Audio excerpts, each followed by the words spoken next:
पुरुषोत्तम मास यानी जो पुरुषों में श्रेष्ठ है, ये नाम स्वयं भगवान कृष्ण ने इस मास को दिया। इसका एक नाम मल मास भी है, अधिक मास भी है। मल मास यानी कि पुण्य कर्म इस महीने में बिल्कुल वर्जित होते हैं।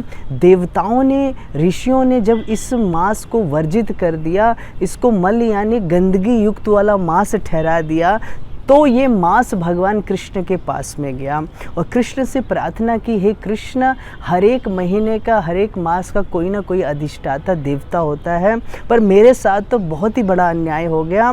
मेरा तो कोई अधिष्ठाता देवता है ही नहीं और ऊपर से इस मास में कोई भी पुण्य कर्म नहीं करता, यानी अच्छे काम नहीं करता। मैं आपकी शरण में हूँ। तो स्वयं श्री कृष्ण ने इस मास को अपना नाम दे दिया और ये कह दिया कि आज से तुम्हारे मास में मैं पूर्ण रूप से अवस्थित रहूँगा। जैसे कि एकादशी तिथि है, एकादशी तिथि का एक नाम हरिवासर तिथि, यानी जिस तिथि में स्वयं कृष्ण अवस्थित रहते हैं, तो उस एक तिथि में कृष्ण अवस्थित रहते हैं। यहाँ तो पूरे महीने में कृष्ण अवस्थित हैं। कृष्ण खुद उस मास में आ गए। अब आप सोचिए, जिस महीने में स्वयं कृष्ण हों, वो मास कितना पुण्यवान होगा और भक्तों के लिए कितना सुकृति अर्जित करने वाला होगा कि भक्त उस मास में कोई भी क्रिया करेंगे वो करोड़ गुना होके वापस मिलेगी। ये करोड़ गुना वाला जो फॉर्मूला है ना, कईयों को विश्वास नहीं होता। द्रौपदी को स्वयं श्री कृष्ण काम्य वन में पांडवों को समझा रहे हैं इस मास की महिमा। और द्रौपदी के पिछले जन्म में श्री कृष्ण ने कहा कि तुम पिछले जन्म में ब्राह्मण की कन्या थी और दुर्वासा ऋषि तुम्हारे पिता से मिलने आए और दुर्वासा ऋषि इस मास की महिमा समझा रहे थे। करोड़ वाली बात जब चली कि कुछ भी करने से करोड़ गुना ज़्यादा फल मिलता है, करोड़ गुना ज़्यादा कृपा मिलती है, तो तुम्हें विश्वास नहीं हुआ द्रौपदी, और उसी अविश्वास के कारण तुम्हारा सारा तेज खत्म हो गया। तुमने शिव की आराधना की और पुनः द्रौपदी रूप से यहाँ पर आई। फिर भगवान कृष्ण स्वयं बता रहे हैं इसकी महिमा कि पांडवों, जो तुम्हें कष्ट मिल रहा है ना अभी वन में, जो तुम्हें जुए में हारने का कष्ट मिला, लाक्षागृह में तुम्हें जलाने का जो कष्ट मिला, उसका कारण यही है। इसलिए अब आने वाला जो पुरुषोत्तम मास है उसको तुम अच्छे तरीके से करना।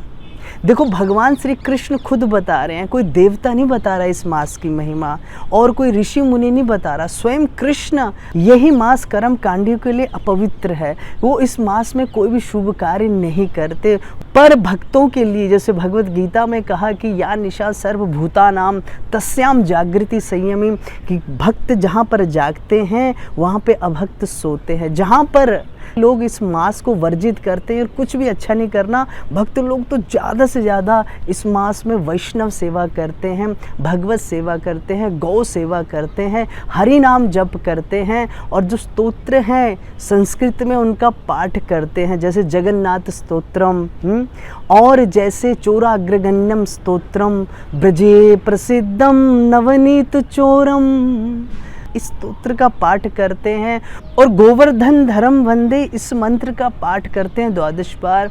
वैष्णव स्तुति करते हैं। कोई वैष्णव दिख जाए उसे प्रणाम करना चाहिए, क्या पता हमसे अच्छा ये पुरुषोत्तम व्रत कर रहा हो। जितना ज़्यादा हो, 1 रुपया दे के करोड़ रुपया लो। द्रौपदी की तरह अविश्वास नहीं करना चाहिए, नहीं तो अनिष्ट होने का डर होता है।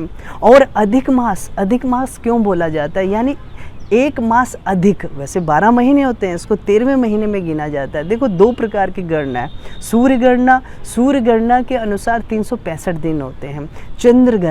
चंद्र गणना के अनुसार 354 डेज होते हैं। दोनों में 11 दिन का फर्क है।